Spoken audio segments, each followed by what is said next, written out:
Banyak orang yang punya bakat menulis, tapi orang yang berlatih untuk bisa menulis pun enggak kalah banyak. Bahkan, orang yang sering berlatih biasanya memiliki daya juang yang lebih tinggi. Bisa-bisa mereka nikung yang punya bakat. Kok nikung sih? Nah, yang punya bakat jangan mau ditikung. Jangan kasih kendor, terus tambahin jam terbangnya. Bersemangat!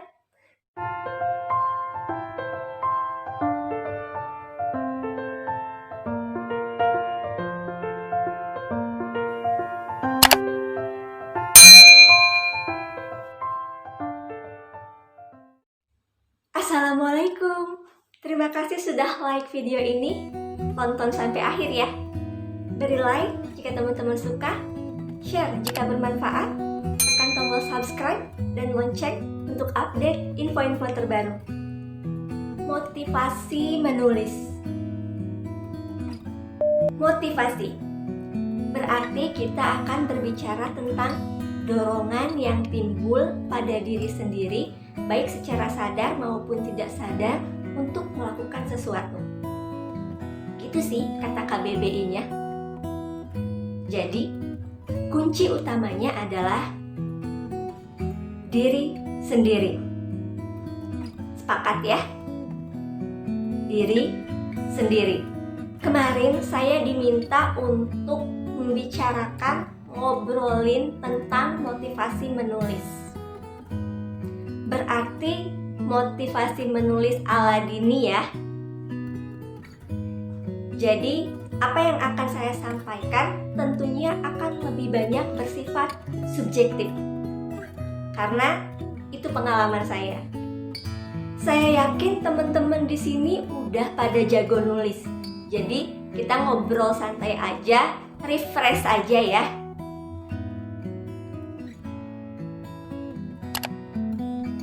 Biasanya yang pertama, saya suka nanya sama diri sendiri. Kenapa sih pengen nulis? Teman-teman,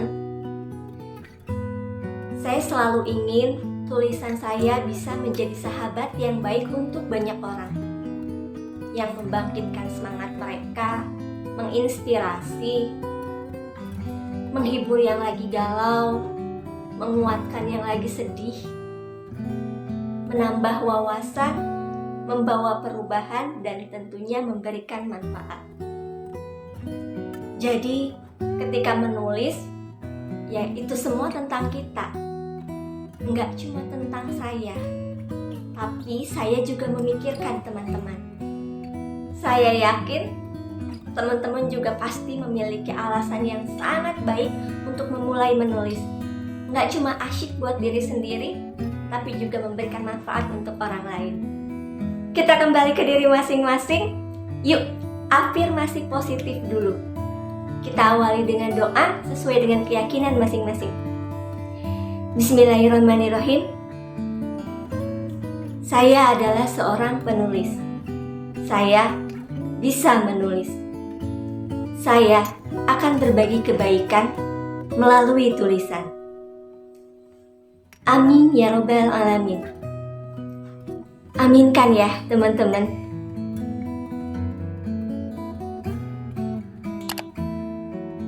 Pernahkah teman-teman bertemu dengan seseorang yang memiliki pengetahuan luas tapi dia tidak bisa membagikan atau menjelaskan dengan baik kepada orang lain? Mungkin teman-teman pernah juga bertemu dengan seseorang yang susah sekali menyusun kalimat dan mudah dimengerti oleh orang lain.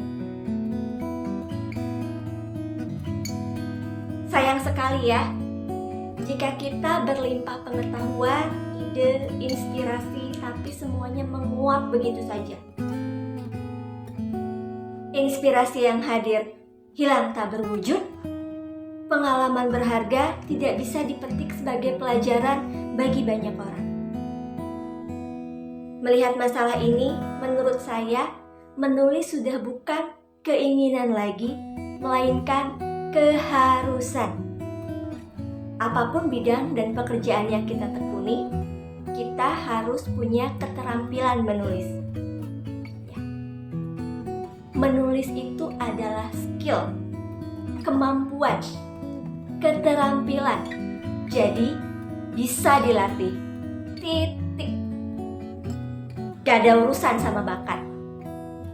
Banyak orang yang punya bakat menulis, tapi orang yang berlatih untuk bisa menulis pun enggak kalah banyak. Bahkan, orang yang sering berlatih biasanya memiliki daya juang yang lebih tinggi. Bisa-bisa mereka nikung yang punya bakat. Kok nikung sih? Nah, yang punya bakat jangan mau ditikung. Jangan kasih kendor, terus tambahin jam terbangnya. Bersemangat!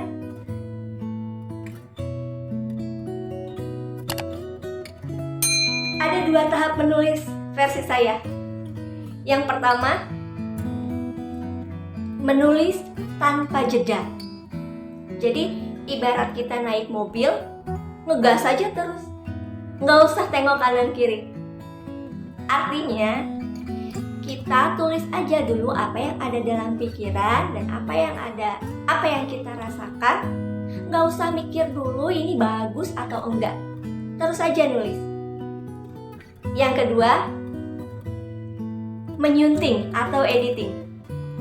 Nah, di sini waktunya teman-teman nginjak pedal rem.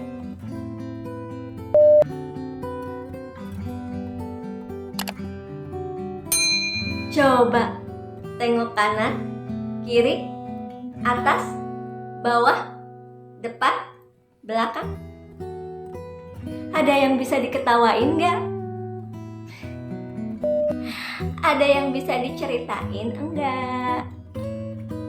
Jadi kita mulai dari hal-hal yang terdekat ya teman-teman, yang mungkin kita lihat di sekitar, atau bisa juga pengalaman pribadi, pengalaman waktu kecil, pengalaman kemarin, pengalaman barusan, atau boleh juga menuliskan pengalaman orang lain.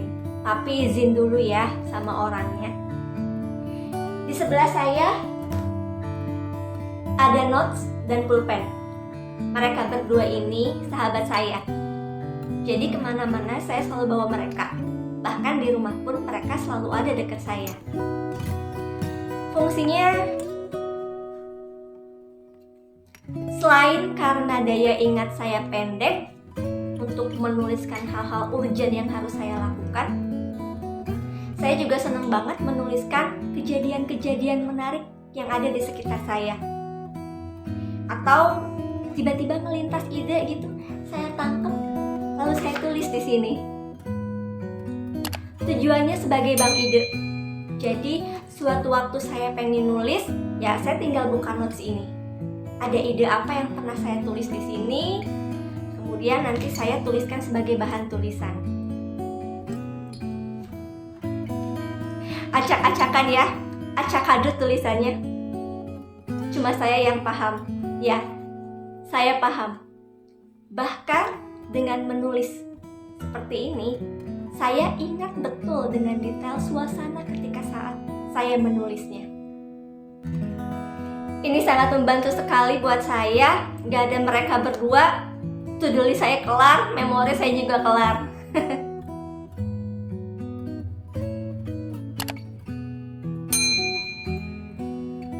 Tutup dulu teman-teman tulisannya. Beri jeda. Kasih tubuh kita untuk istirahat. Kasih juga pikiran kita untuk istirahat. Hati kita juga untuk istirahat.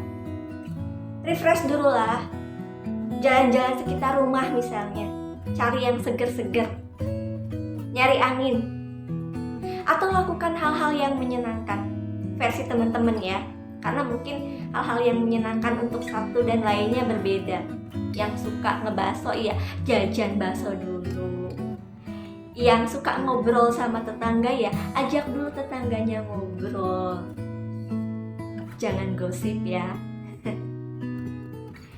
Dan karena kuliahnya seorang penulis itu membaca, maka luangkanlah setiap hari waktu teman-teman untuk membaca.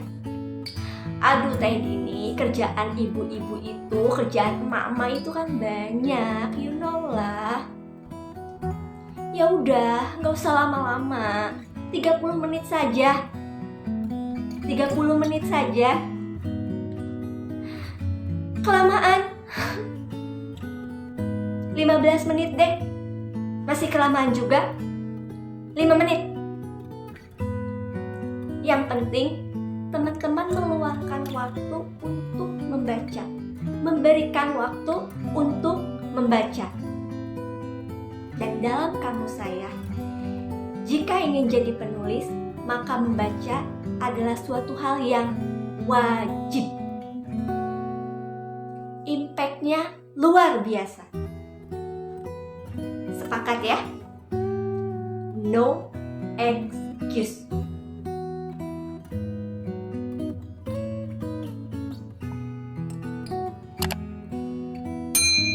Ya udah, buruan nulis. Jangan kasih kendor dan tetap bersemangat. Terima kasih ya teman-teman sudah nonton video ini sampai akhir. Jangan lupa like, share, subscribe, klik loncengnya. Jika ada saran dan kritik yang membangun, boleh tulis di kolom komentar di bawah ini. Sampai jumpa pada video-video berikutnya.